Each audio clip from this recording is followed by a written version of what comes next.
actually, like a way to do this is I'll just get on the list of things that both campaigns are doing right now to throw the election to the other side.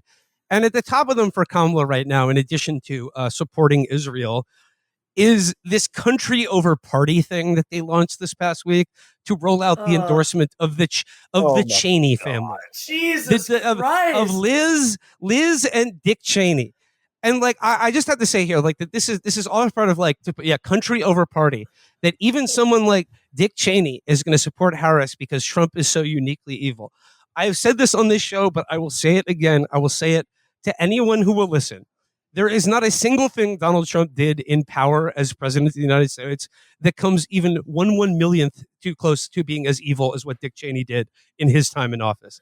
And what's It more, also it's just feels like such a weird, unforced error. Like, who is this for? Yeah. Like, you're not anyone who like takes Dick Cheney seriously. Like, I don't know. They probably already folded into being Trump supporters. Like, the only like never Trump people left are like three guys who are now on MSNBC, and it's certainly didn't Liz not Cheney for lose her liberals. primary by like 30 points or something? Yeah, Yes.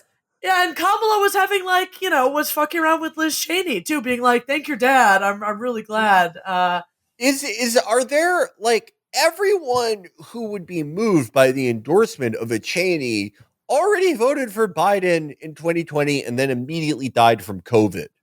The remaining voters that are moved by that all live on the Upper East Side, Silver Springs, Maryland, or under the Denver airport.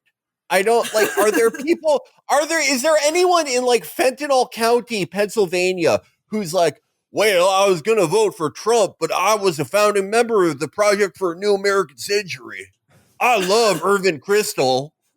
Who is this for? I could not agree more. It defies reason.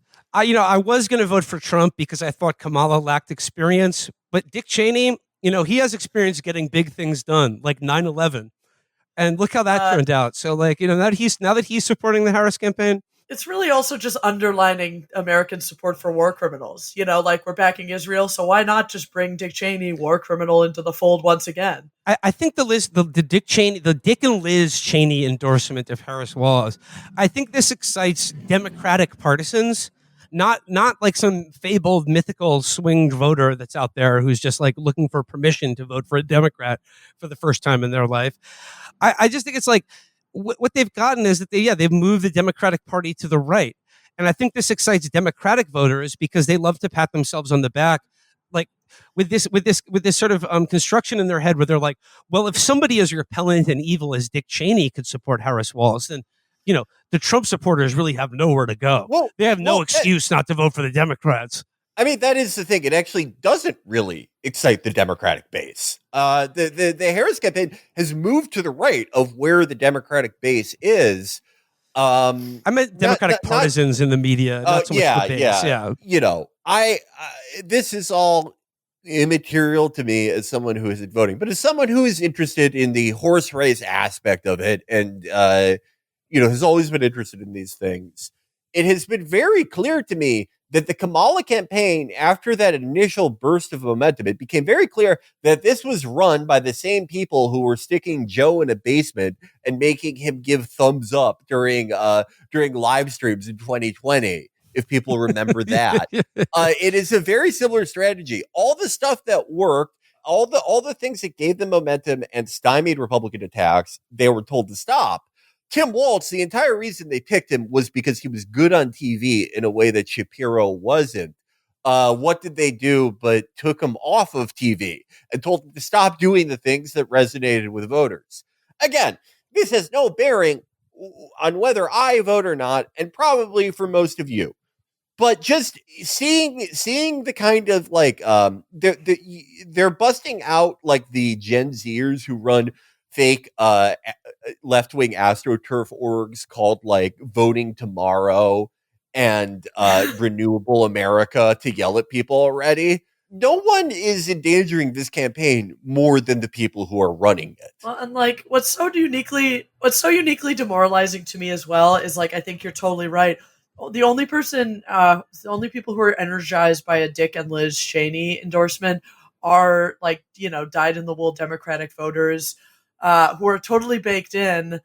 And like what I think what we're really seeing is like this accounting by the Harris campaign about like, we know that a bunch of young people in particular are going to stay home, maybe even more than usual stay home, but clearly they've like done the accounting where like they don't think it's going to matter.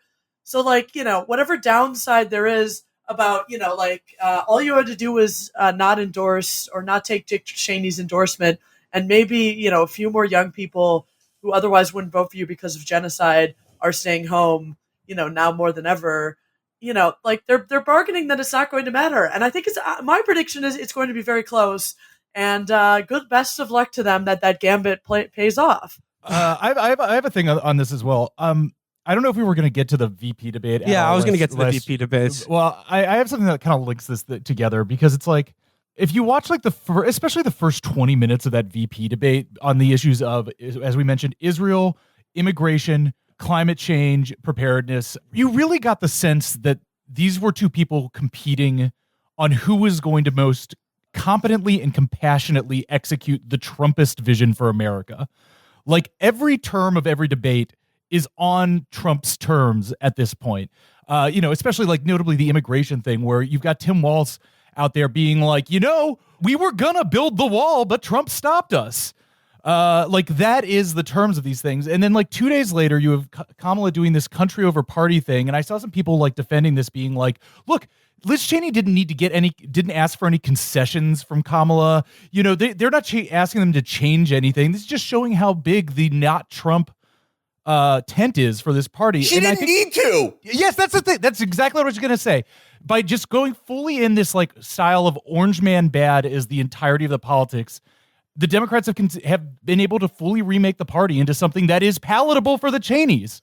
And just my sense from these two things is that whether or not he wins the election, like Donald Trump won everything that he needs. Everything is on his terms now. Like the stupidest, ugliest man in America has successfully defeated both of our storied political parties and remade them in his image. It's astounding.